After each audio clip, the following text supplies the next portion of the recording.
I'm okay now, but we are in, it's the bomb cyclone has hit Denver. So if there's any issues, I apologize. It's weather related. So, but I should be fine. No worries. Okay. Fine. Okay. Well, how is everybody? It's great to see you all. I haven't, I don't know, I feel like a little bit out of the loop of school. So it's nice to be here amongst all you beautiful folks. Oh, I see Tanya's here too. I haven't seen Tanya. It's good to see you. Okay, so before we get started, I want everyone to, I know you have your phone close by, so take it out. That's right, people, we're participating. Take out your phone. And I want you, there are some rules, okay? So I'm gonna have you take one photo, just one, no filters, and you can't delete it, okay? So you only can take one photo. And you have to be honest. I'm trusting everybody to just take one photo, no filters, and then just set it aside and we'll go on with the presentation. So go ahead and everybody take a self image and just, yeah, everybody. Nobody's getting out of it, okay? And just relax, breathe. Nobody's gonna have to share it. It's all gonna be fine. I can feel the tension. It's okay. Okay. So let's see.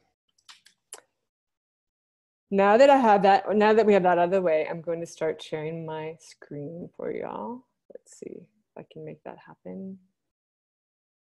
I apologize. I am not the greatest technology person. Okay, desktop.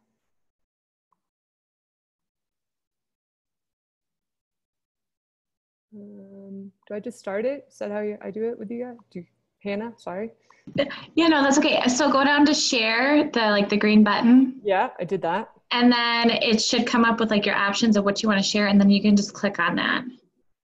Okay. Don't see it. Share. You can share this. Maybe share. Oh, let me close all this. Maybe that's what it is. Oh. I apologize, you guys. All right, here we go. My PowerPoint is here. Get out of the way.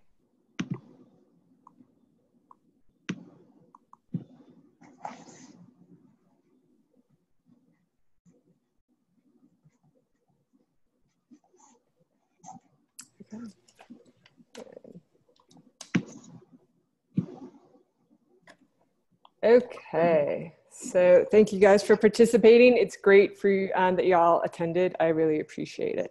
I am a little bit nervous, as you can probably tell. But I like to be completely honest about these things. You guys know me, I'm pretty authentic. All right, so for those of you who don't know me, my name is Suzie. I'm a third-year student with the Clinical Online Program.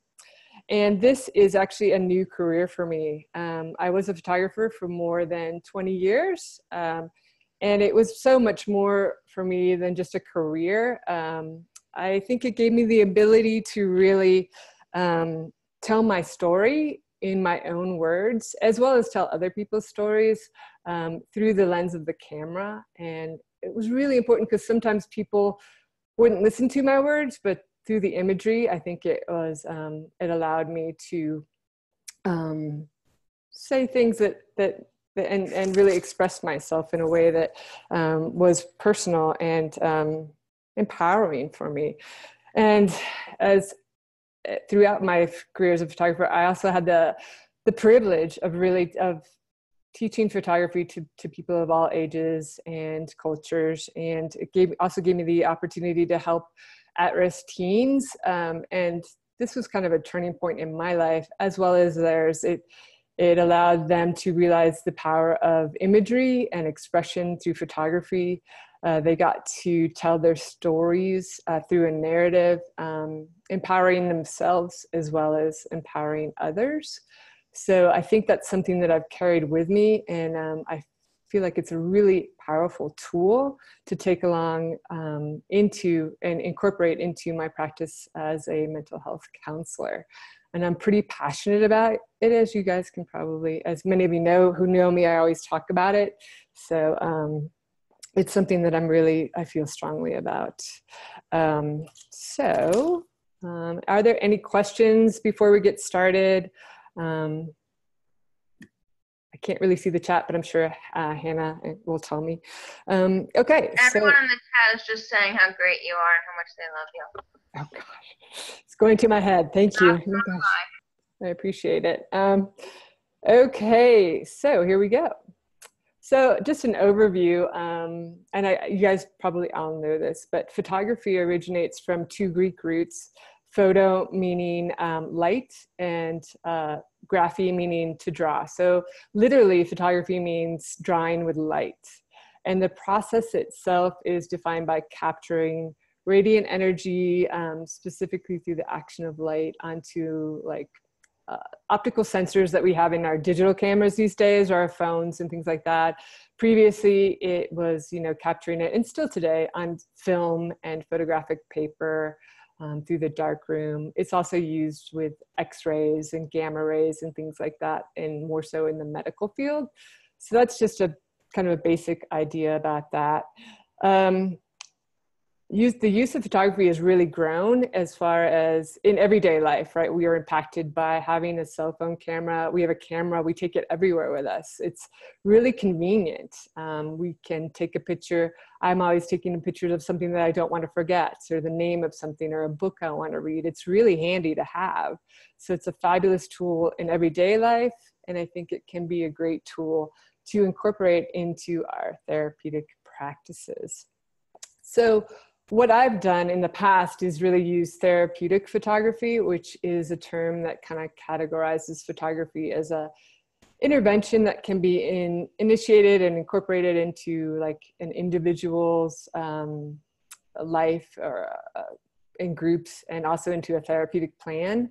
The therapeutic meaning that it's a benefit to somebody. There's an aspect of a beneficial aspect in every.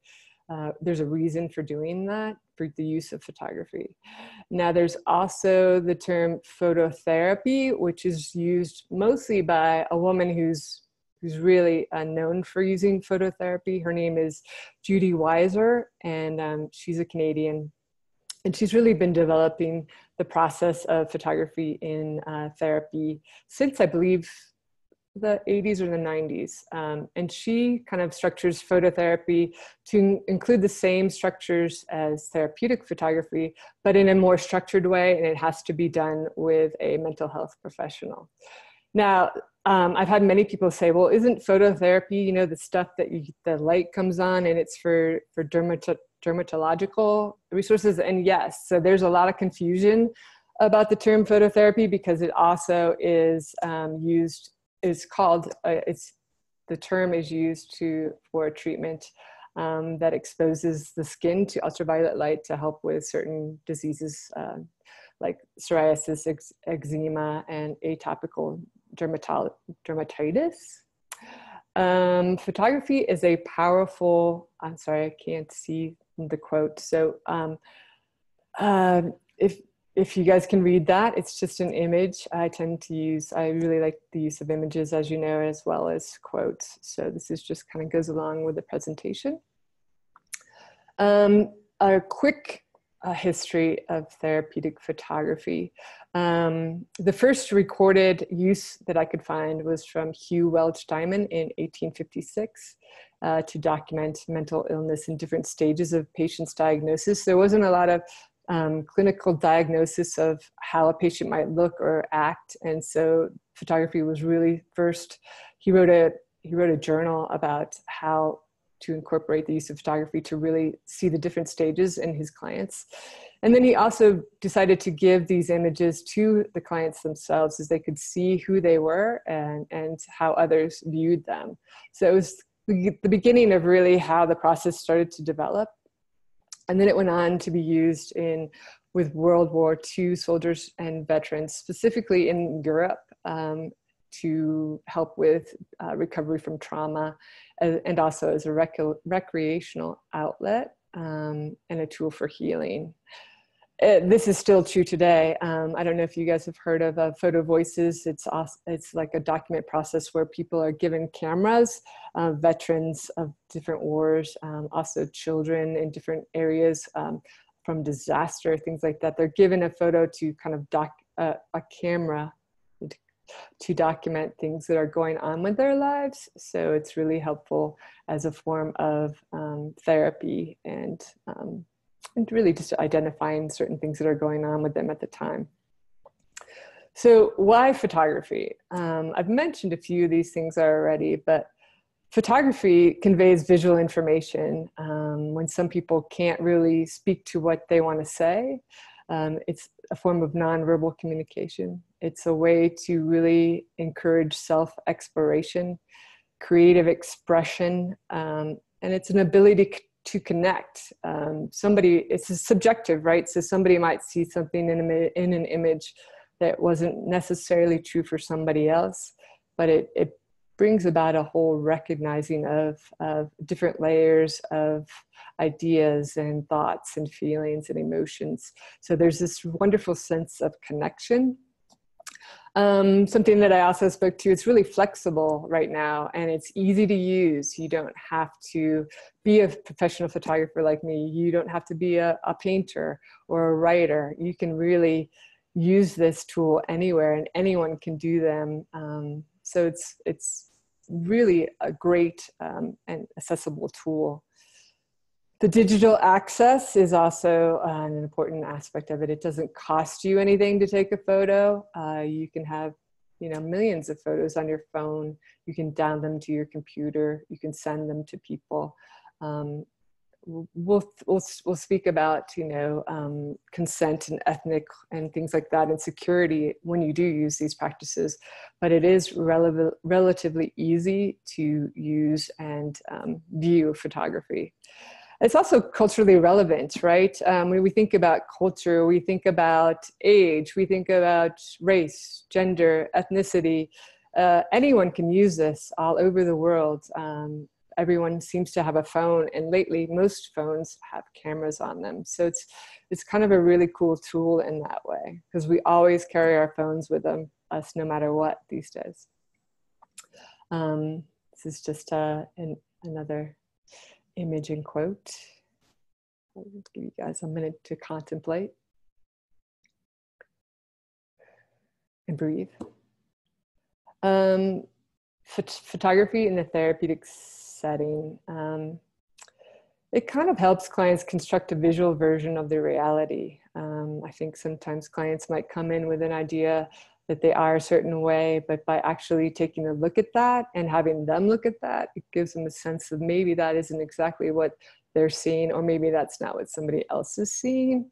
So I think that can be really helpful in that way. It also bypasses denials and or rationalizations that somebody might have about themselves or problems they might be facing. It tends to give visual shape and form to the emotions and thoughts and beliefs that people have. And it creates better understanding with all of that for the self, for the therapist, as well as for anyone in a person's life. Again, it's a way to explore self-identity, and it encourages dialogue and storytelling. It also invites a deeper reflection and meaningful interpretation. For me, I will say that I'm kind of steeped in the humanistic existential approach to life, really. It's a philosophy I tend to live in. So I'm always kind of looking for a deeper meaning and a deeper purpose to things. It can sometimes be abstract, but there's so many ways that we can take photography and so many interventions that we can incorporate it into. It can be used in narrative therapy to tell a story visually instead of writing that down or speaking that story. It can be used in cognitive behavior therapy as a means of looking at the practical, real aspects of what's going on in a person's life now and how they might want to change those. It's the same for DBT interventions. And it can be easily given as homework for someone to take on when they're outside of the therapeutic setting. Does anybody have any questions, or am I hopefully making sense? That's always a concern. Okay, this is an image. The use of photography can promote group discussion and create a bridge for the internal and external worlds of many. This is kind of an example of using nature and color and different ways to explore emotions, thoughts, and beliefs. Okay, so photographic interventions can be used with just about anyone, as I mentioned. I've seen it used with children and adolescents in different aspects. Also substance use and abuse clients, different types of learning disabilities. My cancer patients, over the weekend, I actually attended a photographic show of a woman who is diagnosed with terminal breast cancer. And for her, she began a photo story about her journey, and it was really powerful. She kind of concentrated on the healing aspect of photography, but also the fact that she was losing aspects of what society views as beauty. She was losing her hair. She was losing her breasts. She was losing the sense of identity. And by using photography and telling her story, she had a way of empowering not only herself, but kind of trying to empower others, trying to change the story in a way. And she also mentioned that she's sending this exhibition out on tour as kind of an advocate, to advocate for people who are perhaps feeling this same way, and they can kind of relate to this story that she's sharing. So it can be really powerful in so many different ways. It can also be used in grief work, dementia patients, memory work, older adults. I recently visited my mom, who lives in an independent living home. They're all about in their 80s. They were having a happy hour, and I asked them to take out their phones and take a selfie. And they're like, "We don't know how to take a selfie. What are you talking about?" But once we did that, they didn't understand why they were doing that. But it was interesting because the conversation started about looking at the photo and memories of, "Oh, wow, I really look like my mother," or "This expression reminds me of this." So it can really be a great tool for getting into a conversation about history or family or relationships or any sort of memory work. Group counseling, I think it's an excellent tool for many different populations. Again, I've done some work around group counseling and shame and blame and what that looks like and how that comes to play with the selfie and society and posting and social media. We can also use it to identify orientation. Maybe somebody's questioning their orientation or their expression, the identity and how they want to express that. Eating and feeding disorders. I know Dr. TRW had mentioned to me last year that photography had been used with anorexia. So that's something I also found references to using it with bulimia. Resilience and empowerment and self-esteem and self-efficacy, I can never say that word, are also something that I'm really interested in. And it's kind of what we're basing today's discussion on, is building self-esteem through the use of the self-portrait. So that's kind of the different ways that I've come to realize that that photography can be used in right now. So let's see. Right, the photographs, there's about 4 or 5 techniques and categories that the photographs are used in. There's one, the photographs can be taken by the client. Of other things, photos can be taken of the client. There's the self-portrait or the representation of self. There's family photos or family albums. There's photo projective process, And this can be anything like of how you may want something to be. So you take a photograph of the future, or something that's really happening to you now as a way to get somewhere. Photo reenactments, these are pretty interesting, where you take a photo that you do not like and you reenacted it in a different way. So you can come up with a different feeling and thought about that, which can be empowering, and kind of develop some resilience in an individual. Let's see. Like the combination of techniques, you might think one of these might work for one client or one specific thing that you're working on, or a combination of techniques. It can also be used integratively with other therapeutic interventions and techniques as well. Okay, so now I'm going to stop sharing my screen for a minute. And if you want to come back on, that'd be great. It'd be great to see your faces, but understand you don't have to. Now I would like you guys to take out that image that you took on your phone. Okay, and I want you to think of one word that comes to mind when you look at the image. And I want you to share that with the group if you feel comfortable doing so. Tired. Go ahead, Jennifer. No, I can see like the lines under my eye. Okay. I was gonna say exhausted. Great. Anybody else?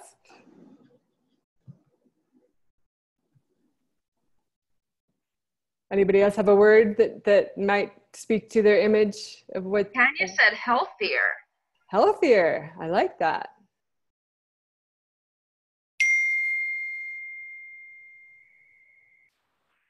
Anybody else? Sorry, I can't see the, oh yeah, I can see the chats. Tired. Okay, we got tired a lot. Anybody else? I would say tired. Tired. So there's a running theme of tired today. Okay, so does anybody want to speak with what that process was like for you when I told you to take that photo? What were you thinking? What were you feeling? You're thinking, oh gosh, go ahead.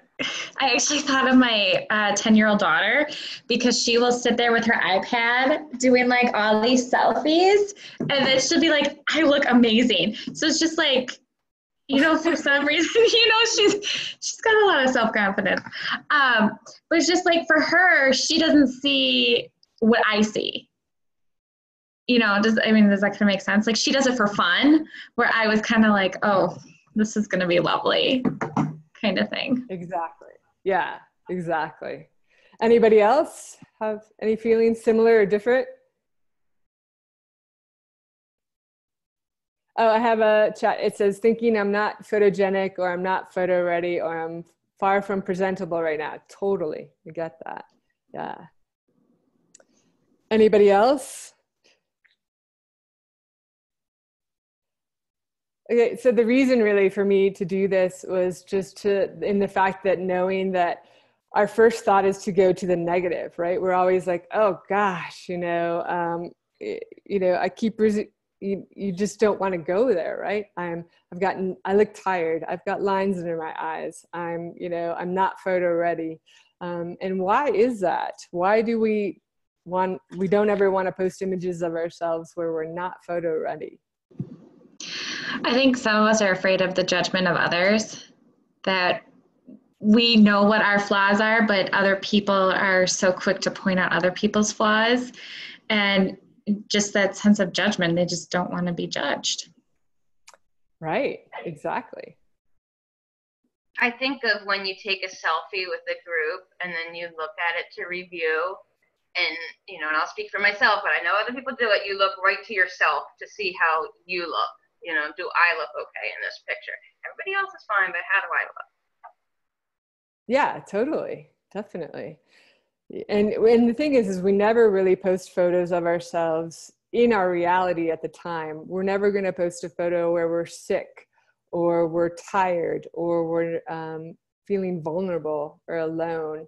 So it's really interesting the way that society has kind of placed these restrictions on us, and kind of how do we start to unravel that and look at the beauty from within of who we are authentically. And it's okay to have wrinkles and things like that. And how do we start to identify the sense of self in the world through our environment? And hopefully that makes sense to everybody. Yeah, Dawn's saying that she will take a picture of herself with a migraine, and I can do that for awareness. Exactly, right. It's a great way to sort of look at yourself and figure out where you are at now. You don't have to post it for somebody else, but it's a great identifier for how you're feeling. It's also another great way to use photography in the self.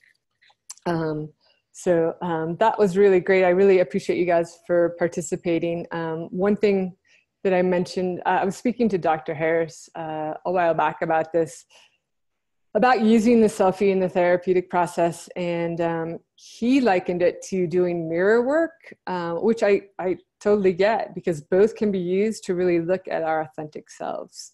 And we can kind of keep coming back to that image in the mirror or the photo to kind of start to peel back these aspects of self, whether they're positive or negative. And this starts the dialogue. So that was really interesting conversation to have. And I will admit, for me, I hardly ever take selfies.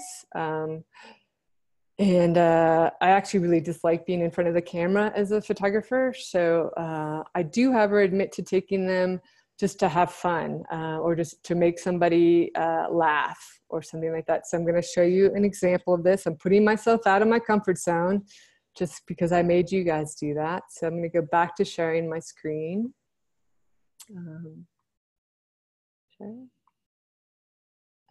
Okay, and we'll.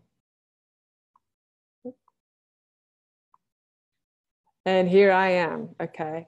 Now, when I first look at this photo, I think of Wayne's World. I am Garth from Wayne's World. You can hear me saying, excellent, party on, or whatever those, I mean, I can just see it coming out of my mouth. But then I go to the wrinkles. Okay, I have a lot of wrinkles. Okay, I'm looking really old. I left the house like this. I'm at the library and I look pretty bad. My hair is bad, you know, okay. And then I start to think, okay, let's be kinder to yourself. The glasses kind of make me look smarter, but they also make me realize that I have to wear glasses. And then I think about, well, maybe it made somebody smile. And it's kind of funny. So now I kind of think of those things when I look at this picture, is that it makes me kind of think I'm Garth from Wayne's World. Anyway, we'll go, enough of me. Anyway, but as I was saying, the photographic self-image kind of starts this inner dialogue of self-perception, this idea of identifying negative aspects of self. And I think for the most part, a lot of us are most judgmental about ourselves. And so it's kind of something that we have to notice and to be kinder of ourselves. And something that I think you can pass on to your clients especially when they're working on building self-esteem in their self-image. Okay, so we also briefly talked about observing influence of projected societal norms by self and of others. And about starting to unmask the unrealistic expectations. You know, I have to learn to embrace my wrinkles and look at them in a different way. Recognize emotional responses to judgments. Like, why am I feeling so judged by something? Because if we start to think about the 4 agreements, really whatever is being said about me, it's not really anything to do with me. So I need to start thinking about not taking things personally. And I think that's something that we can really kind of also pass along to clients. There's also an awareness of environmental surroundings. Perhaps you can take yourself out of an environment to build more self-confidence by looking at those environments with an image. And then we mentioned, I think Hannah mentioned the shame or pride of putting ourselves out there when we're not photo ready, and how we really want people to look at us in a positive light. So that's something that exploring the ego can also kind of be a baseline to start to look at that confidence and that self-worth. So that's, let's see, sorry. Building self-esteem. So some of the things that I really think are important in building self-esteem and self-efficacy are the inactive mastery of like building confidence and skills. So this could actually be a skill building. The use of photography could be a way to build a skill, and a great way to build confidence in looking at the self and uncovering that. The client is in control. They're the subject, the photographer, and the observer. And there's no correct way to execute or interpret the information. So you don't have to be an expert. And it also starts to begin to question these perceived judgments of society and of self, and develop a vicarious experience of freedom of expression and vicarious expression to overcoming aspects of self and the challenges that go along with that. There's capturing positive aspects of identity. There's the verbal persuasion of positive feedback from others that helps establish this sense of control, this sense of confidence, and really starts to build on that self-esteem. Noticing strengths and uniqueness. We all have strengths and we all have unique things about us, and to identify them as benefits and drawbacks and seeing the beauty within each of those, because every benefit has a drawback and every drawback has a benefit, if that makes sense. And then we start to move into, as we start the use of photography in any of these aspects, we move into self-acceptance and improved self-worth. So that also kind of leads to this physiological arousing of understanding emotions and the consequences of those emotions, and perhaps looking at and changing those and looking in a different way. Let me know if anyone has any questions about that, because that was quite a mouthful. So I totally get it if anyone has questions. Okay, I'll keep rolling then. In many ways, all photographs we take are, to some extent, self-portraits. For me, I tend to, like I said, I don't really like selfies, but I do check in with myself by photographing my feet. I didn't really realize I did this until recently. I started looking back at all my images, and I take pictures of my feet to notice where I am at that particular moment. Not only physically, but like emotionally. Am I grounded? How am I feeling in being grounded? So there's, in this particular image, there's so many aspects that can be interpreted into how I was feeling, but it's just one way of using the self-image without using the selfie, your actual face in the photograph. And there's many different ways we can interpret self. And that's kind of, I'm going to give you some examples of those.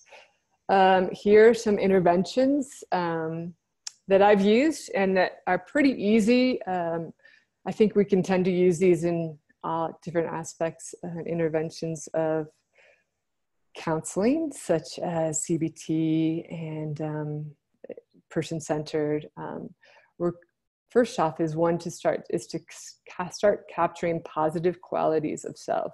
What do you think is really something that you really love about yourself at this particular time, and how do you capture that? You can also use expression through color. Maybe you see yourself as a green, your favorite color is green, and there's something about green that really lights you up, or the other way around. And what does that color mean about you, and where do you use that color? And same can be said with the shape. Perhaps you have a thing for triangles or circles, or it's just a way of looking at yourself in a different form or different shape. Also looking at your thoughts and how they fit inside a circle and maybe how they fit outside your circle. There's so many different ways that we can use photography that it can be. I'm trying to limit myself and not give you too many ideas and information about this. Nature is something that's really accessible for everyone. Perhaps somebody sees themselves as a flower or a tree, or the ocean, the grass, things like that can be really representative of where they are, where they've been, and where they want to go. The daily visual diary is 1 photo a day. And I believe they have apps now that you can line up on your phone when it will remind you to take a photo every day on your cell phone. You could set up a theme. Perhaps it's a daily visual of my hair or a daily visual of my morning. How did I start my day? This is what I looked like.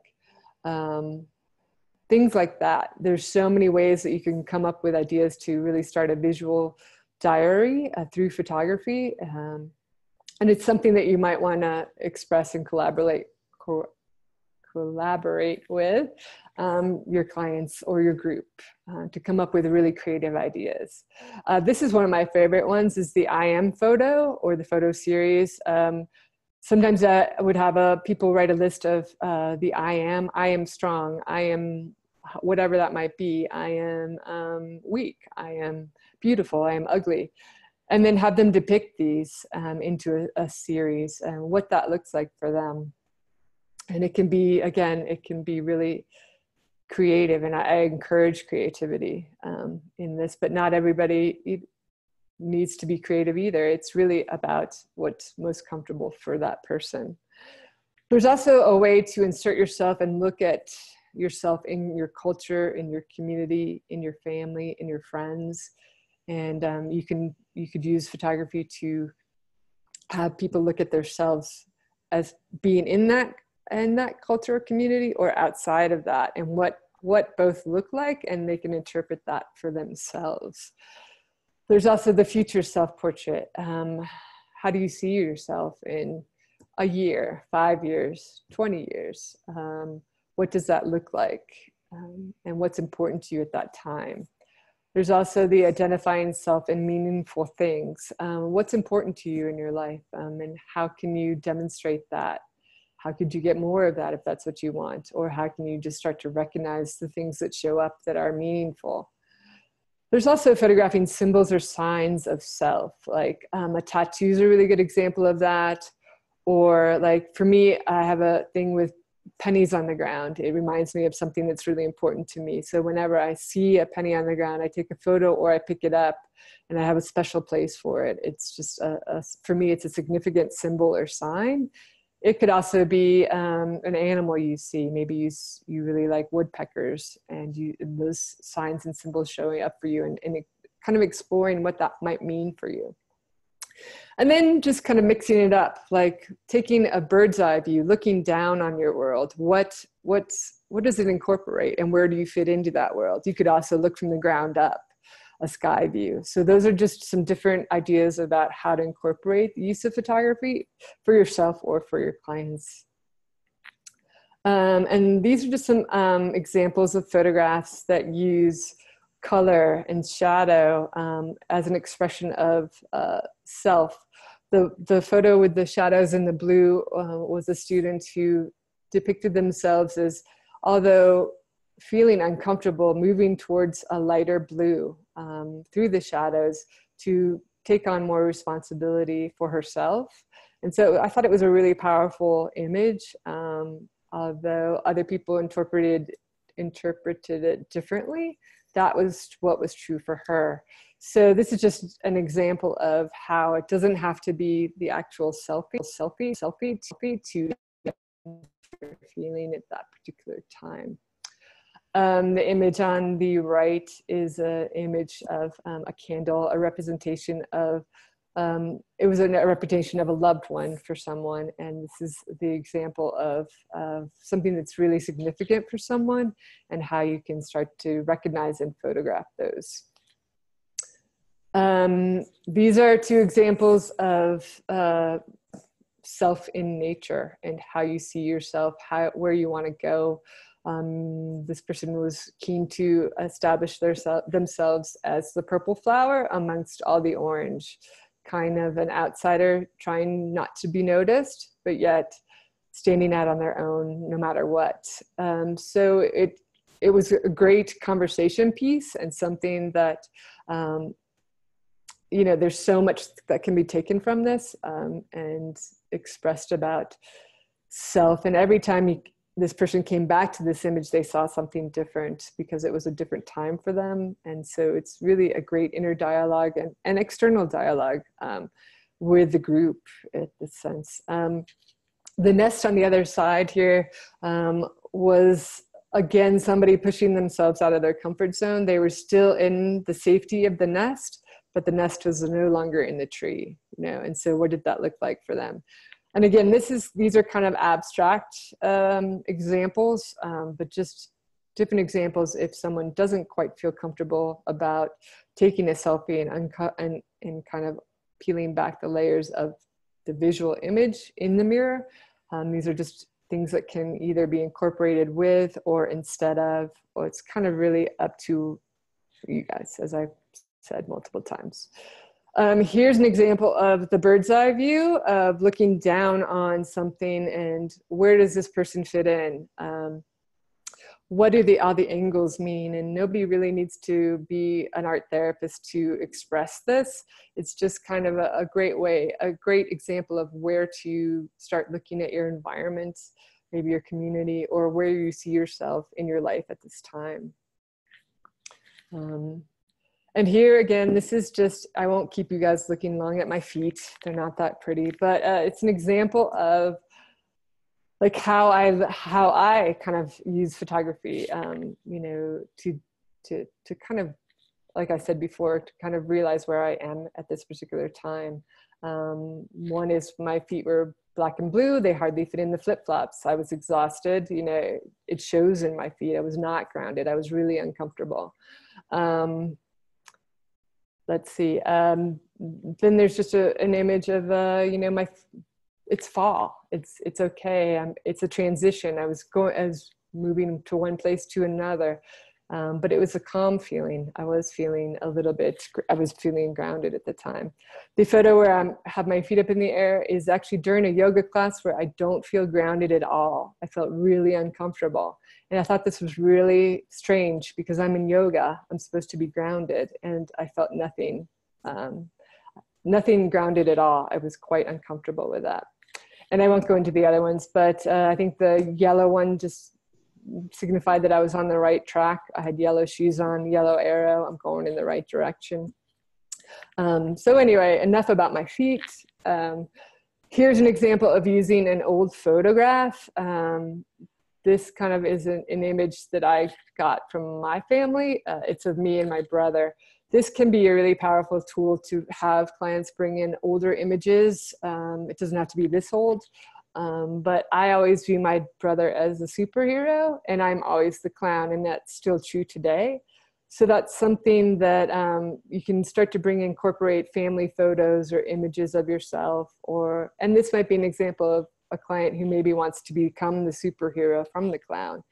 So maybe it's a chance to reenact that photo, and it kind of starts to look at self in a different way. And that's really it. Does anybody have any questions? I don't know what time I'm at. I think I have more time. There is an aspect. Go ahead. Sorry, Hannah. You have about 15 minutes. Okay. Well, I did want to touch on, I'm going to stop sharing. I did want to touch on being mindful of consent, copyright, and the legalities of using photography in therapy. I have not done all the research. I do know using other people's images without their permission is not a good thing. You need to get consent before you can use other people's imagery. I do not recommend taking someone's phone from them to use it and hold up the image. I would suggest that you let somebody decide whether they want to show their image on their own. Let's see. I would recommend not, depending on who you're working with, I would probably stay away from nudes or body parts other than extremities that everyone can see. That being said, however, I have had somebody use images of self-harm to really move forward and help them noticing what the scars on their bodies look like. And it also was a great conversation for somebody to experience that feeling of, I understand that, I'm in the same situation. So I think it just needs to be something you're really cognizant of. And then working with children, obviously, is something that needs to be, no one needs to be taking pictures of children without their consent. Children's, the cameras can be given to children and they can use imagery and photography as well. But again, there has to be a certain set of ground rules around those. And I think that something, before you start using this, you need to really make a cognizant awareness about that with your clients. And I think that's all I have to say. I feel like I've said a lot. So you did such a good job. But I have to say, while you were talking about having the client take pictures of themselves, it kind of reminded me of a project my youngest daughter had to do in school, where they had to draw a picture of themselves, and then they had to pass it around the room, and everybody had to write one positive thing about that picture. So it was like my daughter, of course, when she was 4, she drew a big circle and then the arms coming out of their head. And but then it was like, I like your blue eyes, or you've got a little nose, like, whatever kids say. But she actually wanted it framed because she looks at that and goes, oh, like, I am somebody. I am, there are these beautiful things. So now when she looks at a picture of herself, she doesn't see negative things. She only sees the positive. And I think this was one of the things that really helped her. So that's what you're talking about really reminded me of. Right. And that's kind of usually how I close out groups, is I say, okay, now say something positive about this photo that you said, because I think it's a great takeaway. That's great that they're using that in with your daughter. Wow. That's awesome. Anybody else? Oh no, I have time to fill. Okay.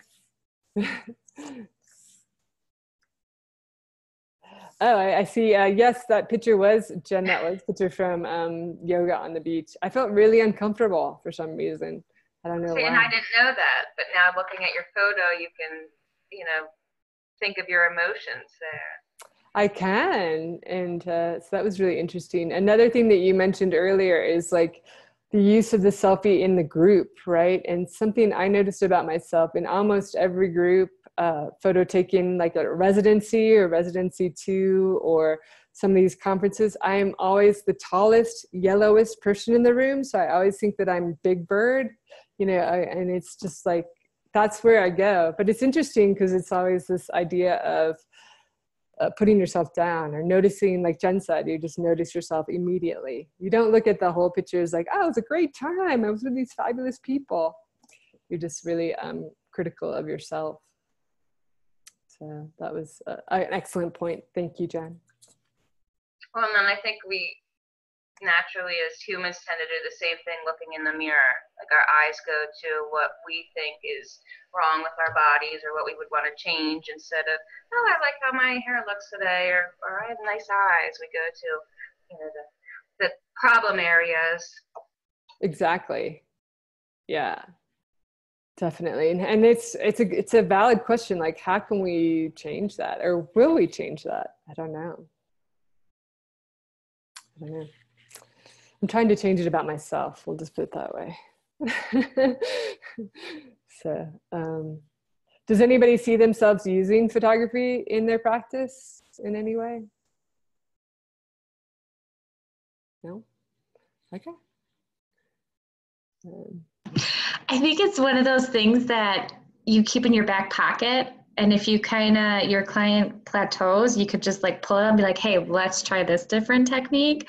It's very fascinating. And it would be interesting to know like how it works with trauma patients, or, like their story through trauma and where they were and how they are now. It's very fascinating. So thank you for presenting.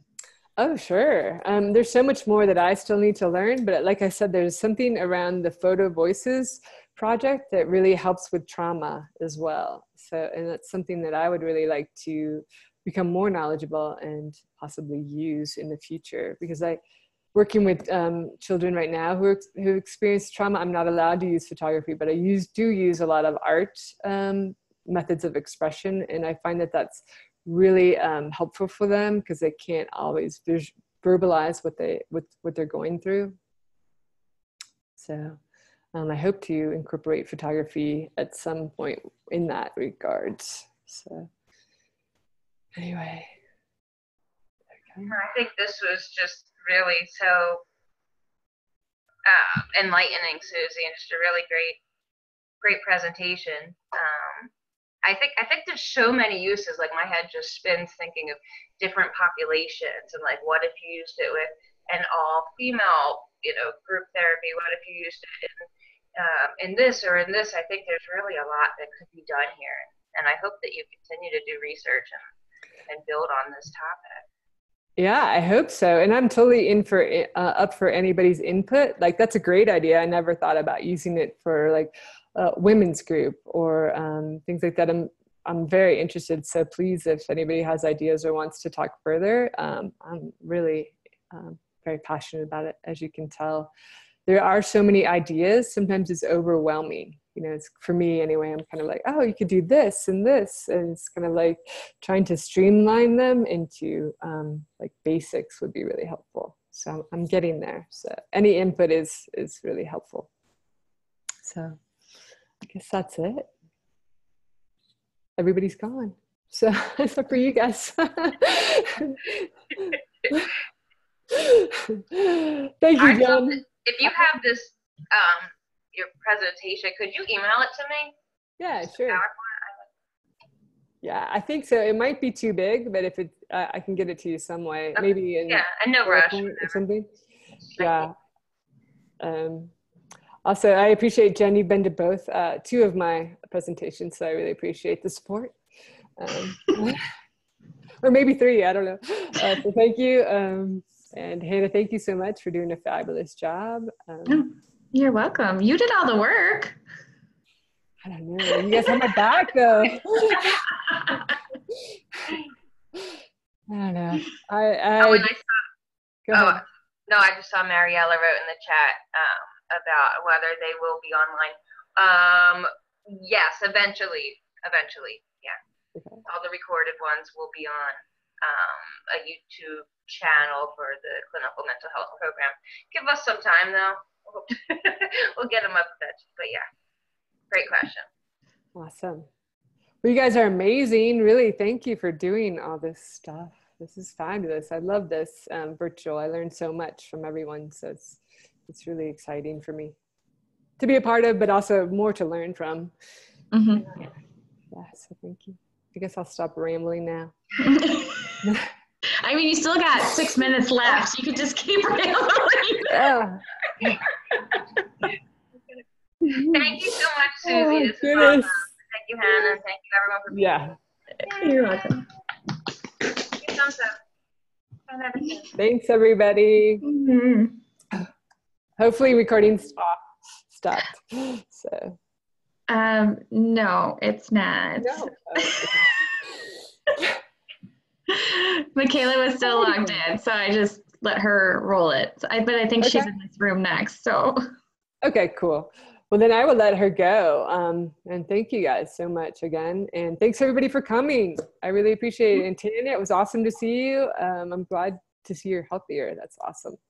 Fabulous. Bye, everyone. Bye. Great job, Suzie. Thanks.